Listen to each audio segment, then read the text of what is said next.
आरिफ वाला दीनी जमातों की अपील पर मुल्क में संगीन सूरत हाल के पेश नज़र शहर में मुकम्मल शटर डाउन हड़ताल की गई।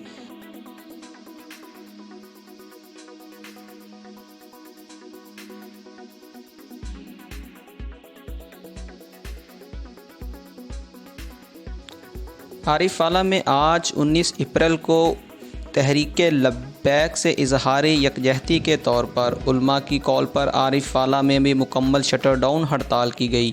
मज़ीद अगर हड़ताल की बात करें तो वकला ने भी इजहार यकजहती के तौर पर आज अदालतों का मुकम्मल बाइकआउट किया। मज़ीद अपडेट और न्यूज़ देखने के लिए विज़िट कीजिए वॉइस ऑफ पंजाब।